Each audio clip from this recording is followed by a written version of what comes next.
Bueno, empezamos entonces con Primera de Tesalonicenses. Vamos a ver primera y después vamos a ver la segunda. Que son estas dos cartas que son bastante cortas, son de las primeras que Pablo escribió, junto con la de Gálatas. No vamos a encontrar la teología que encontramos en Romanos, por ejemplo. Pero hay mucho que morder, por decir así. Esta carta es la fuente que tenemos que recurrir cuando hablamos de la doctrina de las últimas cosas. Esta es la segunda carta, ¿no? Es conocida esta carta porque cada capítulo termina con una referencia a la segunda venida de Cristo. Si quieren podemos verlo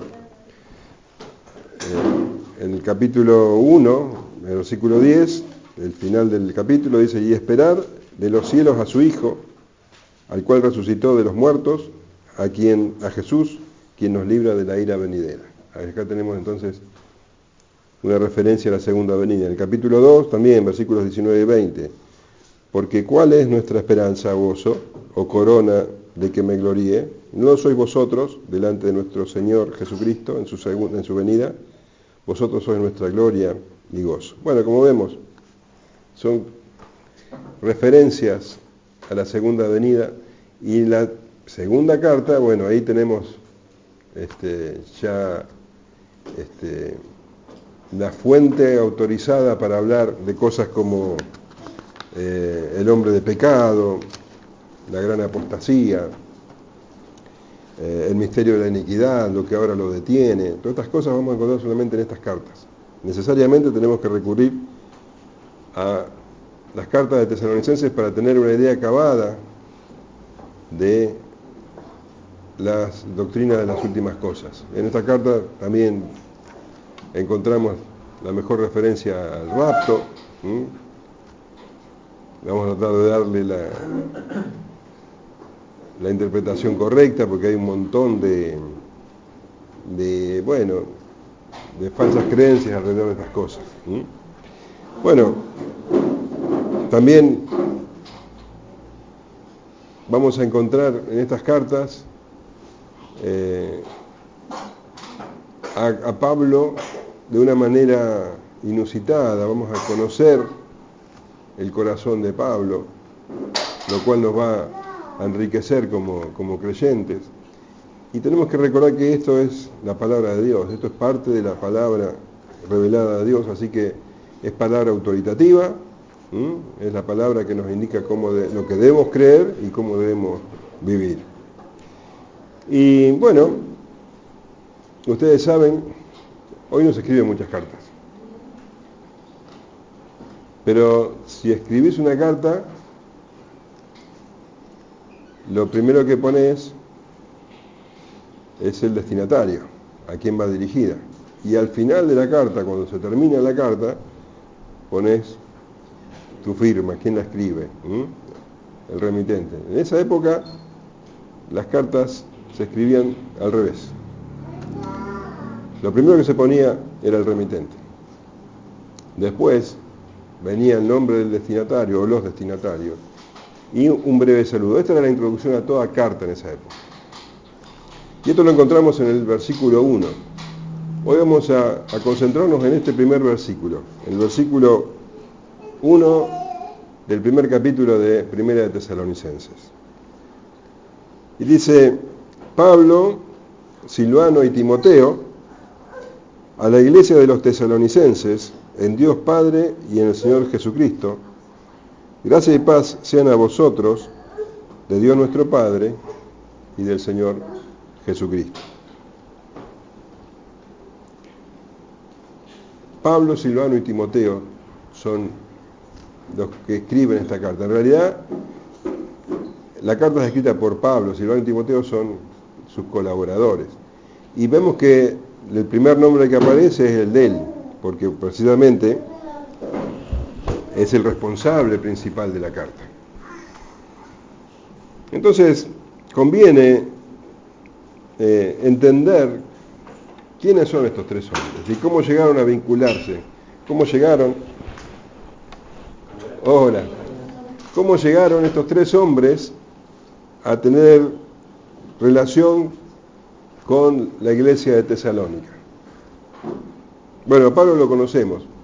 Notamos que se presenta como Pablo, no como apóstol de Jesucristo. En las otras cartas pone Pablo, apóstol de Jesucristo. Acá no dice eso, simplemente se presenta como Pablo, pero entendemos que él escribe bajo la autoridad apostólica. Nosotros sabemos que Pablo era el nombre griego, él tenía otro nombre hebreo. ¿Cuál es? Saulo. Saulo o Saúl. Y nos dice que en la carta a los Filipenses que él era descendiente de la tribu de Benjamín. En Filipenses 3:5 dice, circuncidado el 8º día, del linaje de Israel, de la tribu de Benjamín, hebreo de hebreos en cuanto a la ley, fariseo. De la tribu de Benjamín era el rey Saúl, otro Saulo. Entonces, evidentemente, le han puesto este nombre, siendo de la tribu de Benjamín, en homenaje al rey. Y cuando escribía esta carta, Pablo se encontraba en su segundo viaje misionero. En su primer viaje, el compañero de Pablo había sido Bernabé. Ellos habían salido, vamos a ver el mapa, para que tengamos una idea bastante clara de su primer viaje. Habían salido a Antioquía, de Siria, ¿se ve ahí? Acá.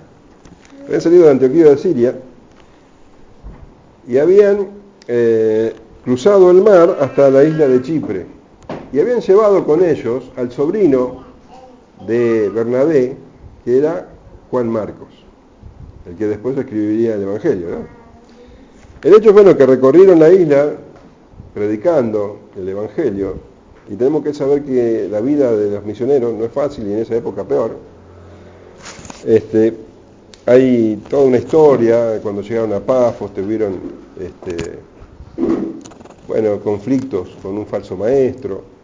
El hecho es que luego de predicar en esta isla, volvieron al continente, y cuando llegaron a Pergé, Juan Marcos los abandona. Juan Marcos decide no seguir.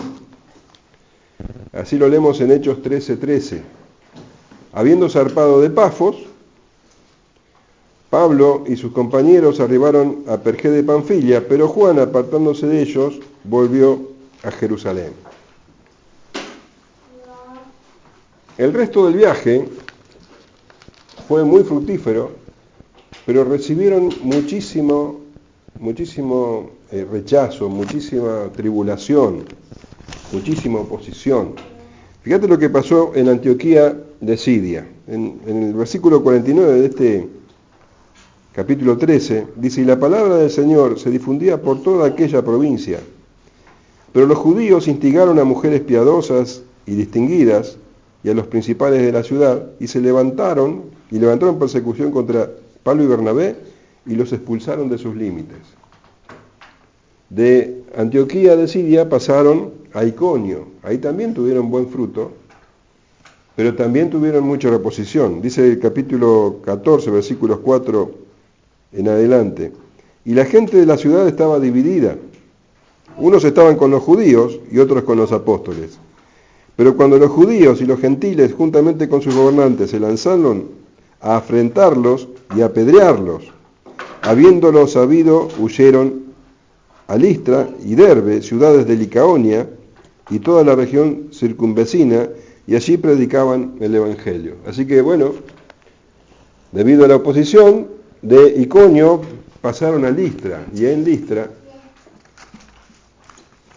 Pablo llegó a ser apedreado y dado por muerto.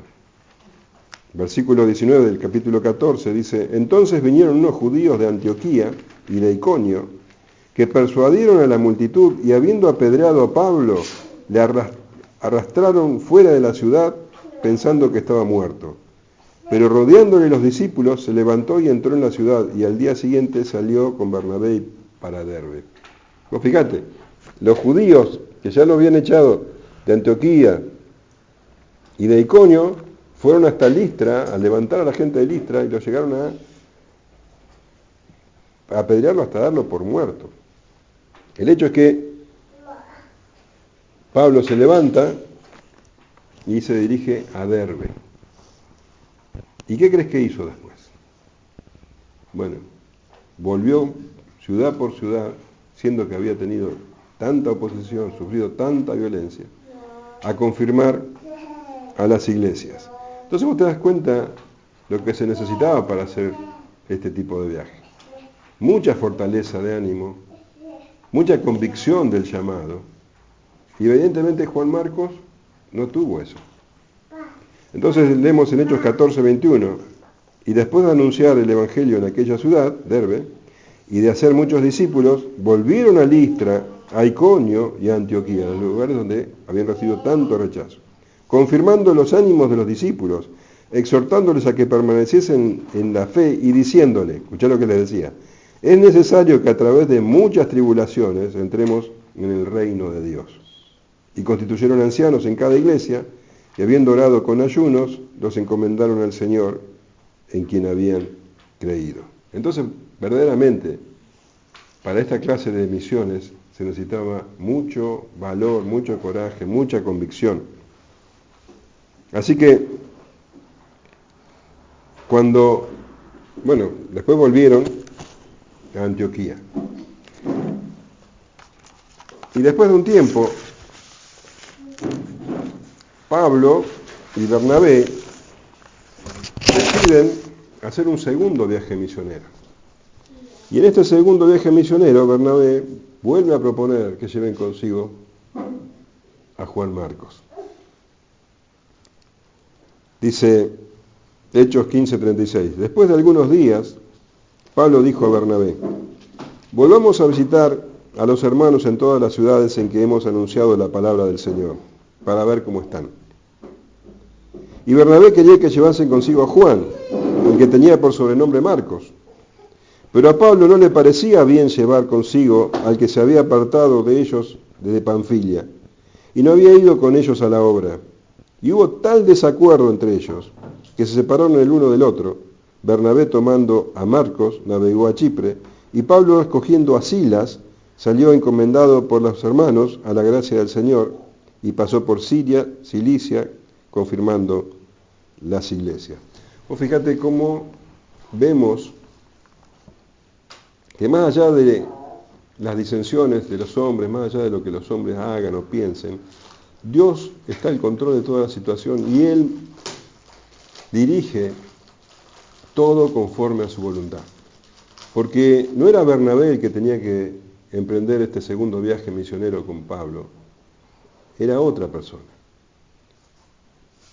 Justamente Silvano. Y acá aparece entonces este hombre. Dice Pablo, Silvano y Timoteo. Acá nos encontramos con Silvano. ¿Quién era Silvano? ¿De dónde salió Silvano? Bueno,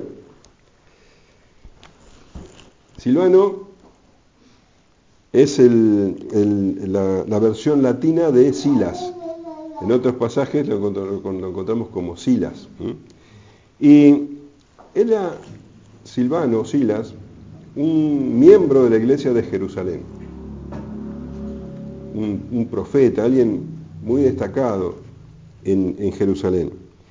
Y este hombre había sido elegido por la iglesia para llevar a Antioquía lo que había decidido el concilio de Jerusalén sobre los gentiles. Ahora les voy a explicar bien cómo fue el asunto acá. Bueno, resulta que Pablo y Bernabé, en su primer viaje misionero, predicaron a judíos, pero también predicaron a muchos gentiles.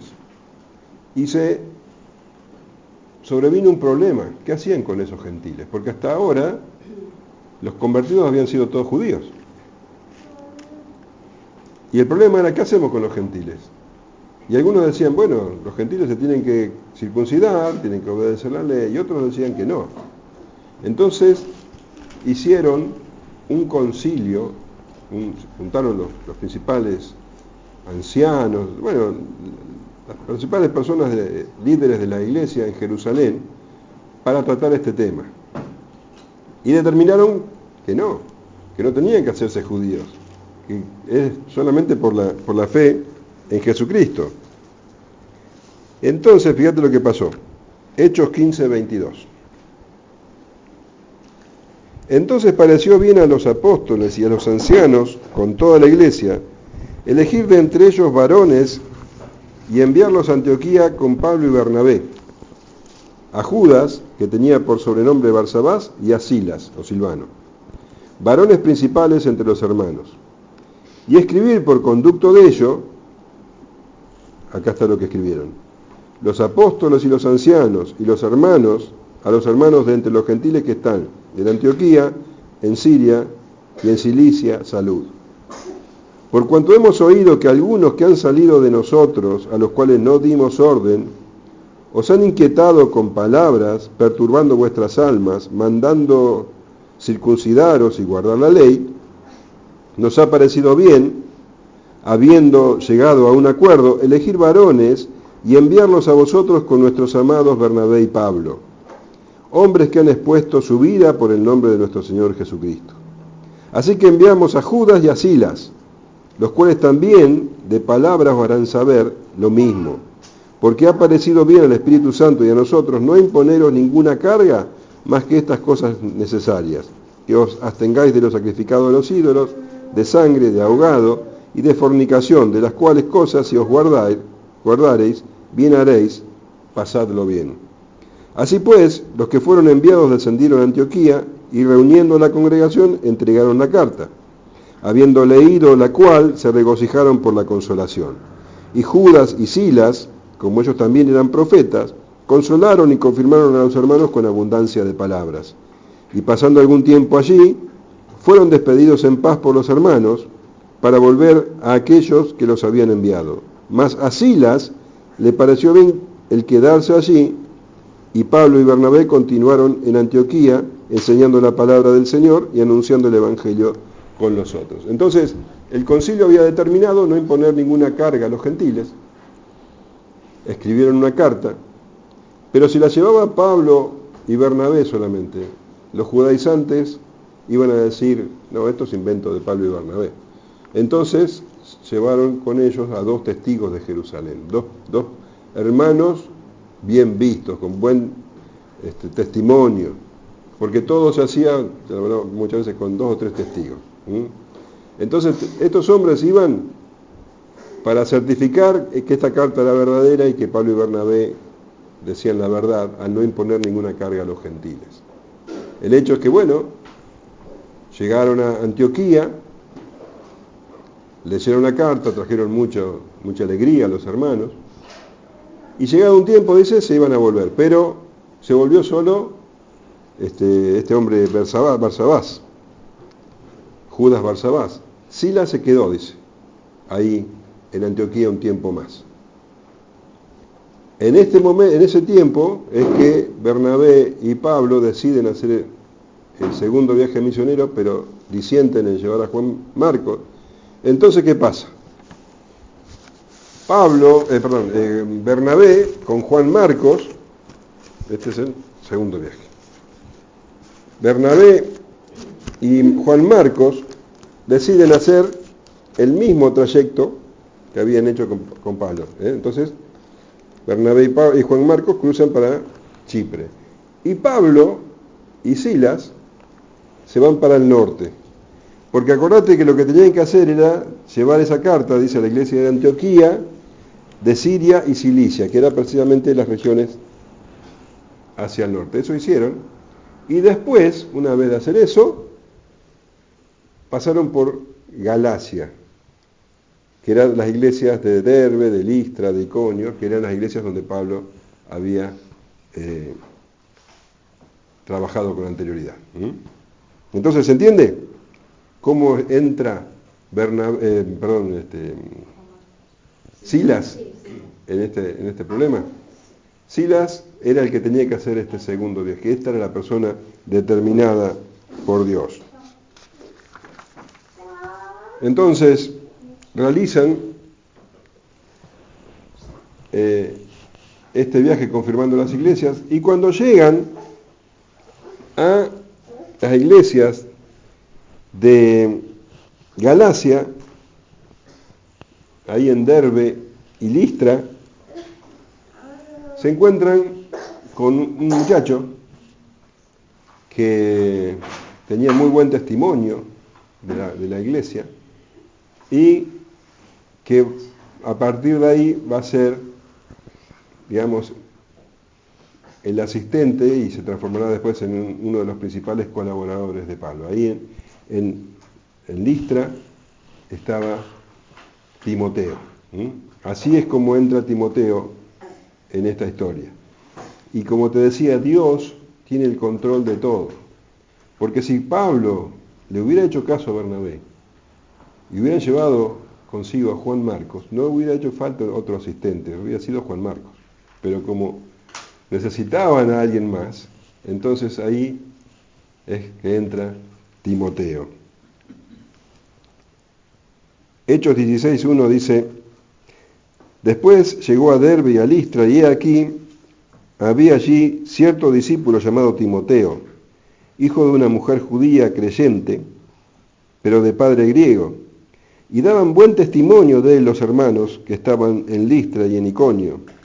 Quiso Pablo que éste fuese con él, y tomándole le circuncidó por causa de los judíos que había en aquellos lugares, porque todos sabían que su padre era griego, y al pasar por las ciudades les entregaban las ordenanzas que habían acordado los apóstoles y los ancianos que estaban en Jerusalén, para que las guardasen. Así que las iglesias eran confirmadas en la fe y aumentaban en número cada día. Y este Timoteo, bueno, tenemos bastante información sobre él. Nos dice que su padre era griego, un padre ausente, no sabemos por qué no estaba, tal vez murió. Y fue criado por su abuela y por su madre. Dice 2 Timoteo 1:5, me acuerdo de tu fe sincera, pues tú tienes la misma fe de la que primero estuvieron llenas tu abuela Loida y tu madre Eunice, y sé que esa fe sigue firme en ti. Entonces estas dos mujeres lo educaron en la tradición judía, le enseñaron las escrituras, y en 2 Timoteo 3:15 dice, desde la niñez se te ha enseñado las sagradas escrituras, las cuales te han dado la sabiduría para recibir la salvación que viene por confiar en Cristo Jesús. Él sabía, conocía lo que nosotros hoy entendemos que es el Nuevo Testamento, y esto le facilitó a él creer en Jesucristo cuando se le predicó. Y dice que tenía muy buen testimonio de la iglesia. Era alguien que trabajaba en la iglesia de Listra y de Iconio, alguien que evidentemente los hermanos veían que tenía potencialidad, y de hecho había palabras proféticas sobre él. Dice primera de Timoteo 1:18, este mandamiento, hijo mío, te encargo, para que conforme a las profecías que se hicieron antes en cuanto a ti, milites por ellas la buena milicia. Y en 1 Timoteo 4:14 dice, no descuides el don que hay en ti, que te fue dado mediante profecía con la imposición de las manos del presbiterio. Entonces este hombre, este muchacho, vos pensás que Pablo había pasado por Listra unos 7 años antes, y el hecho de que Pablo haya sido apedreado y que lo hayan dado por muerto, y que no haya muerto, y que encima se levantó y siguió predicando y volvió a los mismos lugares, habrá sido verdaderamente impactante para este muchacho. El hecho es que cuando Pablo volvió, 7 años después, bueno, tuvo el privilegio de ser parte de su equipo. Y Pablo llegó a considerarlo un hijo. Dice, bueno, recién leía, este mandamiento, hijo Timoteo, le dice.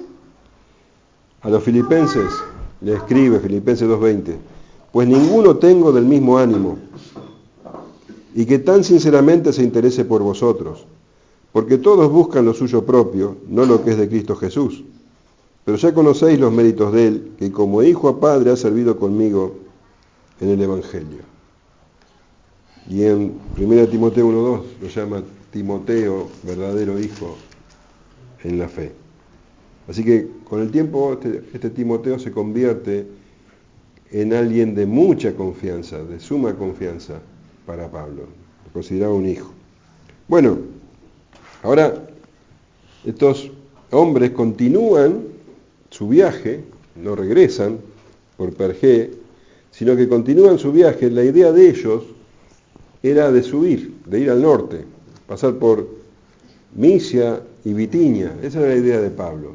Nunca había pensado en cruzar para Europa. Pero bueno, como vemos, el hombre propone, dice el refrán, y Dios dispone, ¿no? Porque Dios iba al mando de todo. Y leemos en Hechos 16:6, y atravesando Frigia y la provincia de Galacia, que es donde están estas ciudades, le fue prohibido por el Espíritu Santo hablar la palabra en Asia, que sería esta región. Les fue prohibido, no pudieron hablar allí. Y cuando llegaron a Misia, que está por acá, intentaron ir a Bitinia, al norte, pero el Espíritu no se los permitió. Dios estaba al mando. Y pasando junto a Misia descendieron a Troas, que es este puerto que está acá. Y se les mostró a Pablo una visión de noche. Un varón macedonio estaba en pie rogándole y diciendo: pasa a Macedonia y ayúdanos. Cuando vio la visión, enseguida procuramos partir para Macedonia, dando por cierto que Dios nos llamaba para que les anunciásemos el Evangelio. Bueno, noten que acá está hablando el autor en primera persona del plural. Cada vez que en Hechos vemos que hablan de esa manera, quiere decir que Lucas también iba con ellos. Dice, enseguida procuramos pasar. Entonces Lucas también iba en ese viaje. No era la idea de Pablo nunca de ir para Europa. Pero el Espíritu Santo le fue prohibiendo lugares hasta que llegó a Troas, y ahí le mostró, por medio de un sueño, que tenía que cruzar hasta lo que nosotros conocemos como Grecia ahora, que en ese entonces era Macedonia, al norte, y bueno, no me acuerdo, y Acaya era la región al sur. Eso es lo que nosotros conocemos hoy como Grecia, Europa. Entonces, bueno, cruzan el mar, llegan a Neápolis y van a Filipo, unos 16 kilómetros adentro, porque Pablo, el método de Pablo era ir a ciudades grandes y predicar en las sinagogas. Así trabajaba por lo general Pablo. Iba a las ciudades populosas y él entendía, y de hecho así ocurría, que de esas ciudades se extendía el Evangelio hacia el interior. Eso es lo que había pasado en Galacia y en todas esas regiones. Entonces, ahora llegó a Filipo. Y ahí en Filipo tuvo una experiencia, realmente tuvo mucho fruto, pero fue muy difícil. Conviene que leamos, porque estamos diciendo cómo llegó el Evangelio a Europa. Conviene que leamos el capítulo 16 de Hechos.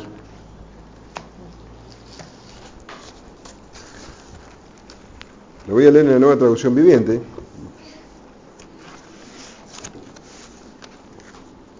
A partir del versículo 11.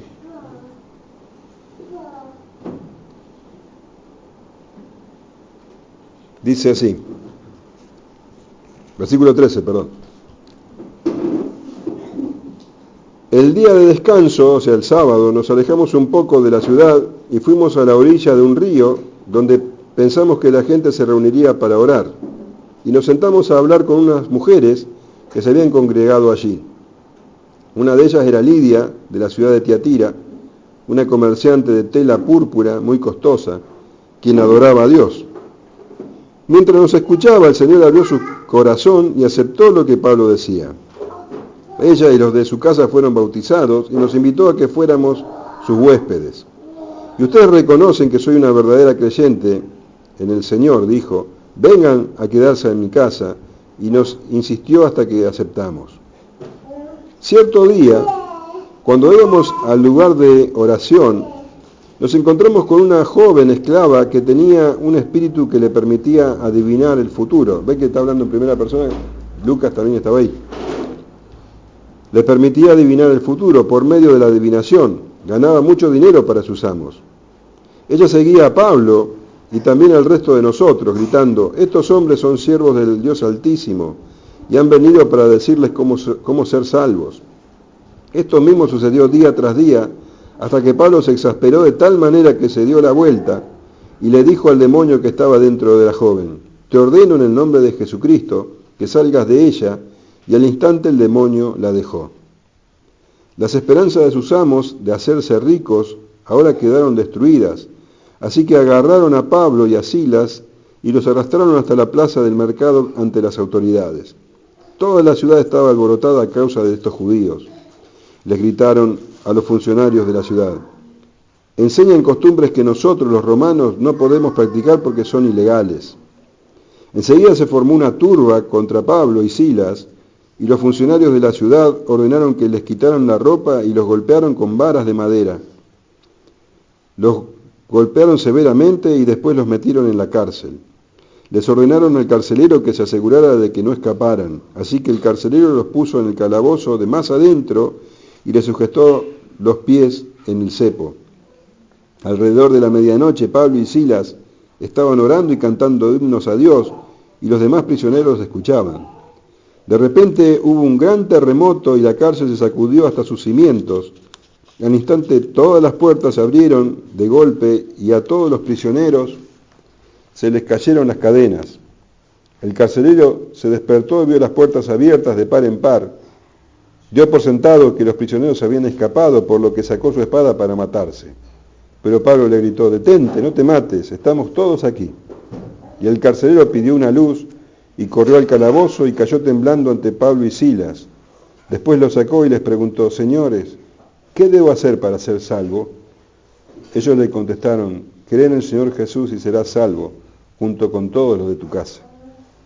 Y le presentaron la palabra del Señor, tanto a él como a todos los que vivían en su casa. Aún a esa hora de la noche, el carcelero los atendió y les lavó las heridas. Enseguida ellos lo bautizaron a él y a todos los de su casa. El carcelero los llevó adentro de su casa y les dio de comer. Tanto él como los de su casa se alegraron porque todos habían creído en Dios. A la mañana siguiente, los funcionarios de la ciudad mandaron a la policía para que les dijera al carcelero: suelta a esos hombres. Entonces el carcelero le dijo a Pablo: los funcionarios de la ciudad han dicho que tú y Silas quedan en libertad, vayan en paz. Pero Pablo respondió: ellos nos golpearon en público sin llevarnos a juicio y nos metieron en la cárcel, y nosotros somos ciudadanos romanos. ¿Cómo ahora quieren que nos vayamos a escondidas? De ninguna manera, que vengan ellos mismos a ponernos en libertad. Cuando la policía dio su informe, los funcionarios de la ciudad se alarmaron al enterarse de que Pablo y Silas eran ciudadanos romanos. Entonces fueron a la cárcel y se disculparon con ellos. Luego los sacaron de allí y les suplicaron que se fueran de la ciudad. Una vez que salieron de la cárcel, Pablo y Silas regresaron a la casa de Lidia. Allí se reunieron con los creyentes y los animaron una vez más. Después se fueron de la ciudad. O sea que así se formó la iglesia, la primera iglesia en Europa. Con esta mujer, Lidia, los de su casa, algunos creyentes más, y la familia del carcelero. Esta es la iglesia naciente en Filipo. Y después de allí,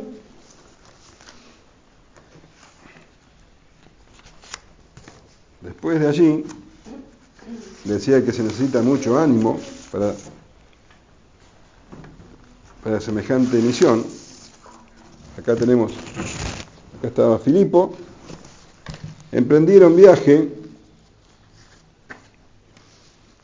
Esta es la región que se llama Macedonia. Emprendieron viaje, hacia Tesalónica, unos 160 kilómetros, por una ruta bastante buena que se llama la Vía Ignata, o la Vía Ignacio, una vía romana, una ruta romana empedrada, bastante segura.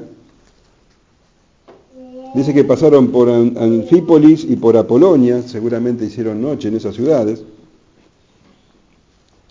y finalmente llegaron a Tesalónica, una ciudad también grande, populosa, se calcula que habría unos 200.000 habitantes, una ciudad antigua, se había fundado en el año 315 a.C., que tenía mucha historia, mucha influencia, y como era costumbre de Pablo, empezó a predicar en las sinagogas. Te decía que se necesita mucha presencia de ánimo, mucho coraje, después de lo que habían vivido, y él lo destaca en 1 Tesalonicenses 2:2, dice, pues habiendo antes padecido y sido ultrajados en Filipos, como sabéis, tuvimos denuedo en nuestro Dios para anunciaros el Evangelio de Dios en medio de gran oposición, porque la oposición era muy grande y seguía siendo. Había sido muy grande en Filipos y ahora era enorme en Tesalónica. Así que se nos dice en Hechos que estuvieron por lo menos predicando en la sinagoga 3 sábados, o sea que estuvieron por lo menos 3 semanas en Tesalónica. Vamos a leer lo que pasó allí. Hechos 17:1. Cómo llegó el Evangelio a Tesalónica. Pasando por Anfípolis y Apolonia, que acá están marcados, llegaron a Tesalónica. Ya no está hablando en primera persona, quiere decir que Lucas no venía con ellos. Llegaron a Tesalónica, donde había una sinagoga de los judíos.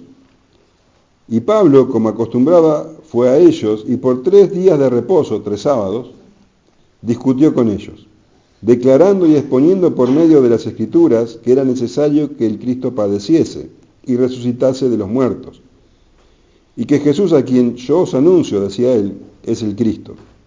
Y algunos de ellos creyeron y se juntaron con Pablo y con Silas, y de los griegos piadosos gran número, y mujeres nobles no pocas. Entonces los judíos que no creían, teniendo celos, tomaron consigo a algunos ociosos, hombres malos, y juntando una turba alborotaron en la ciudad. Y asaltando la casa de Jasón, procuraban sacarlos al pueblo. Pero no hallándolos, trajeron a Jasón y a algunos hermanos ante las autoridades de la ciudad, gritando, estos que trastornan el mundo entero también han venido acá. Y a las cuales Jasón ha recibido. Y todos estos contravienen los decretos de César, diciendo que hay otro rey, Jesús. Y alborotaron al pueblo y a las autoridades de la ciudad, oyendo estas cosas. Pero obtenida fianza de Jasón y de los demás, los soltaron. Inmediatamente los hermanos enviaron de noche a Pablo y a Silas hasta Berea. Bueno, entonces vemos que por lo menos 3 semanas estuvo Pablo, muy poco tiempo.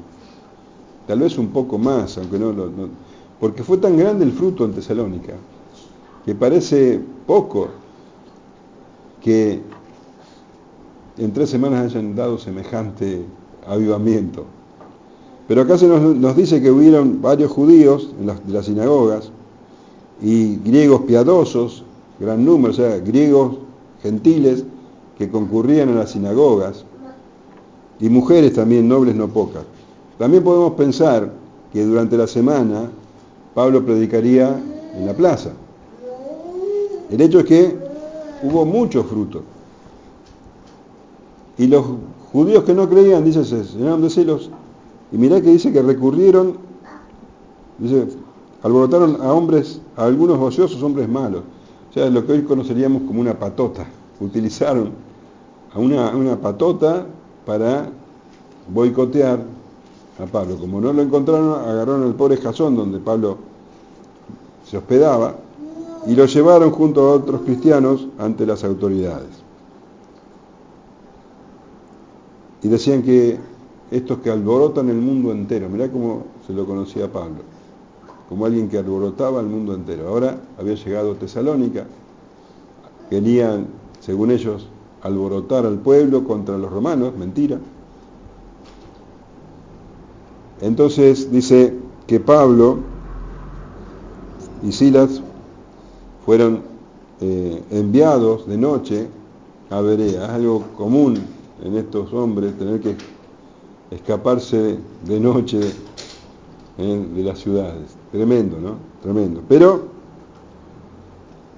es claro, y lo vamos a ver cuando estudiamos la carta, cómo el Espíritu Santo obró en esa gente, en ese poco tiempo, con tan poca enseñanza, como estos hombres, estas mujeres de Tesalónica, dice que llegaron a ser ejemplo de los creyentes en toda Acaya, todo Grecia, en Macedonia y Acaya. Llegaron a ser ejemplo. Y Pablo dice que él, a donde iba, a la ciudad donde iba, se lo conocía a él como el hombre que había llevado semejante cambio a Tesalónica. Fue tremendo lo que pasó en Tesalónica.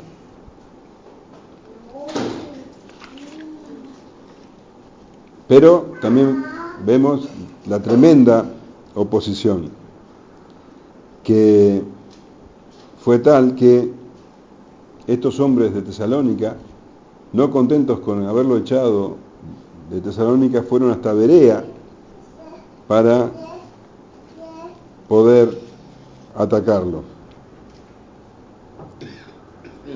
Dice Hechos 17:10. Inmediatamente los hermanos enviaron de noche a Pablo y a Silas hasta Berea. Y ellos, habiendo llegado, entraron en la sinagoga de los judíos.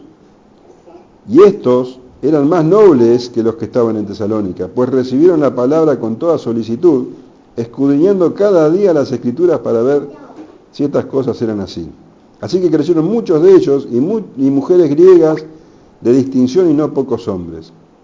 Cuando los judíos de Tesalónica supieron que también en Berea era anunciada la palabra de Dios por Pablo, fueron allá y también alborotaron las multitudes. Vos fíjate el odio de los judíos. Entonces, los judíos de Berea, dice, eran más nobles. Ellos escucharon a Pablo y en vez de rechazarlo inmediatamente, no, verificaban por medio de la Escritura, dice que muchos creyeron.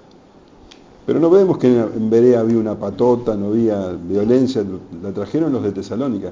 Imagínate cómo eran.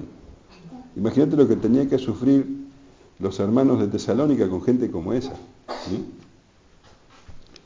Entonces, bueno, dice que debido a esto, Pablo fue escoltado, llevado por mar hasta Atenas, al sur.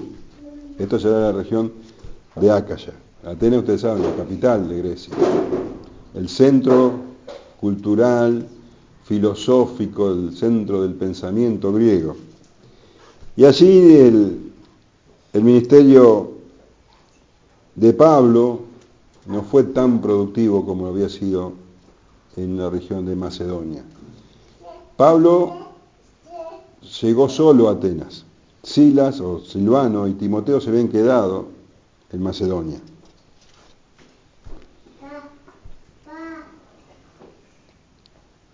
Y dice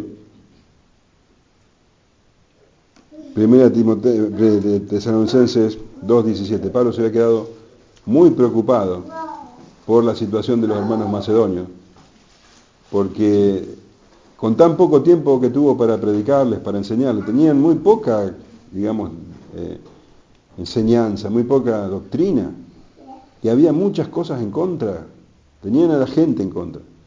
Los cristianos judíos tenían a sus parientes que eran terribles, había mucho odio, se quedaban sin trabajo, se quedaban sin familia.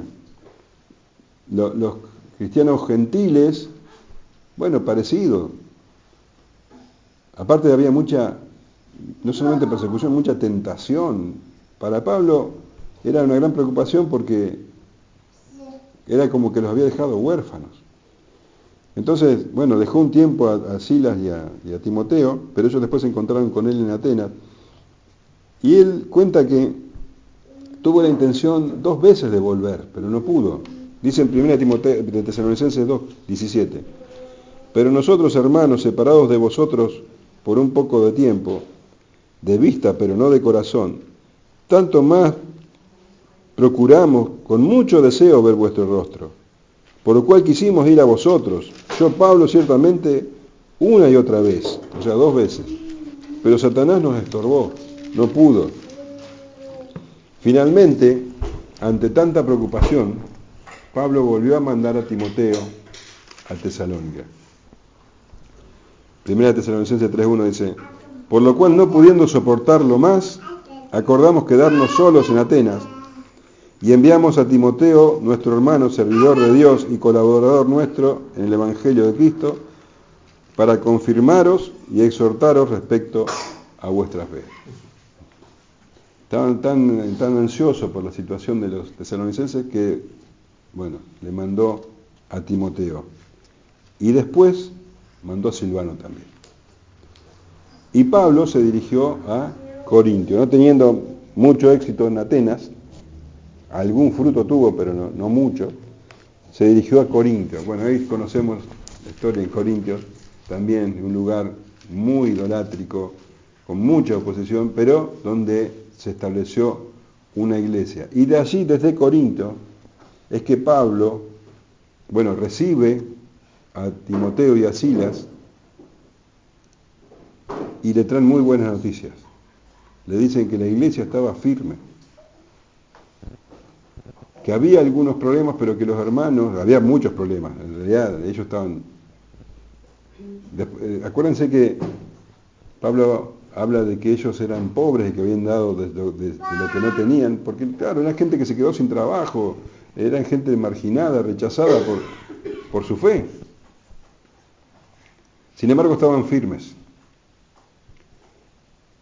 Y entonces Pablo se ve motivado para escribir esta primera carta a los tesalonicenses. Entonces, esta era la circunstancia. ¿Y de qué les habla? En primer lugar, les escribe para darle ánimo a la iglesia, que estaba en mucha tribulación. También le lleva luz sobre el tema de qué pasa con los cristianos que mueren, con los que duermen, dice. Porque evidentemente eso es lo que estaba pasando en la iglesia de Tesalónica, había cristianos que morían por causa de la persecución. Y como tuvo muy poco tiempo para enseñar, también les exhorta sobre las cuestiones de idolatría y de moralidad. De eso se trata esta carta. Fue escrita alrededor del año 51, entre el año 51 y el año 53. Y comienza entonces diciendo, Pablo, Silvano y Timoteo, a la iglesia de los tesalonicenses, en Dios Padre y en el Señor Jesucristo. Esa es la característica de la iglesia. La iglesia está fundada en Dios Padre y en el Señor Jesucristo. Si no es así, no hay iglesia. Ustedes piensen que estas eran las primeras notas escritas, o entre las primeras notas escritas sobre el cristianismo, sobre el Señor Jesucristo. Y leemos que Pablo dice, en Dios Padre y en el Señor Jesucristo. La iglesia está fundamentada en Dios. El Padre y el Hijo los ponen al mismo nivel de deidad. Nadie viene al Padre, dice, si no es por el Señor Jesucristo. Él es el camino, la verdad y la vida. Él es Dios Padre, la primera persona de la Trinidad, Dios Hijo, la segunda persona de la Trinidad. Son iguales en deidad y la fuente de toda gracia y de la paz. Dice el saludo. Gracia y paz sean a vosotros, de Dios nuestro Padre y del Señor Jesucristo. Ese es el saludo, que después se transformaría en el saludo clásico de Pablo. Gracia y paz. La palabra gracia en el idioma griego era muy parecido a la palabra saludos. Los griegos se saludaban de esa manera, saludos. Pablo reemplaza la palabra saludos por la palabra gracia. Y paz era el saludo hebreo, shalom. Entonces Pablo junta, y este es el saludo de él, gracia y paz. de Dios nuestro Padre y del Señor Jesucristo, la fuente de la paz, de la gracia y de la paz. Podemos hablar 5 meses de la gracia y 5 meses más de la paz y no terminaríamos. Lo que podemos decir, porque Pablo no se extiende en esto, es un saludo, que la gracia, ustedes saben, es el don inmerecido de Dios hacia los hombres, es el favor de Dios hacia los hombres, que no tiene nada que ver con los méritos, es gracia y si no fuera así no sería gracia, y que de esa gracia vienen todos los dones de parte de Dios, por medio de Jesucristo. Todos los bienes que nosotros recibimos de parte de Dios es mediante el Señor Jesucristo. Y la paz es el resultado de haber recibido la gracia. Recibí la gracia y inmediatamente llega la paz. La paz con Dios.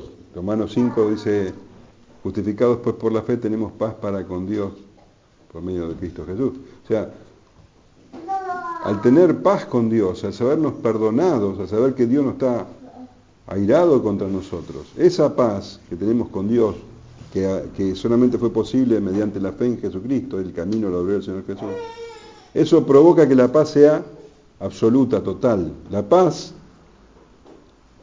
de la que hablan los hombres es una ausencia de conflictos. Eso sería paz para los hombres. O sea, vos estarías en paz y estás en una isla del Caribe tomando una caipirinha bajo una... ¿no? Según el hombre eso sería paz. Pero acá se habla de la verdadera paz que es aún en medio de los conflictos. Estos tesalonicenses estaban realmente sufriendo persecución, pero Pablo le está hablando de paz. Una paz que sobrepasa todo entendimiento. Una paz que viene de Dios. Pablo dice a los filipenses que hay que depositar todas las cargas en el Señor por medio de la oración y dando gracias, y la paz de Dios que sobrepasa todo entendimiento guardará vuestros corazones y vuestros pensamientos en Cristo Jesús. Entonces, paz para con Dios provoca paz verdadera, equilibrio verdadero en nosotros, lo que hace que también nosotros seamos pacificadores, llevemos paz hacia los demás. Ya no somos fuente de guerra, de conflictos, sino pacificadores. Gracia y paz, ¿de quién? De Dios, nuestro Padre, y del Señor Jesucristo, la fuente de la gracia y la paz. Y así comienza entonces la carta a los tesalonicenses. Amén. ¿Alguna pregunta? No sé.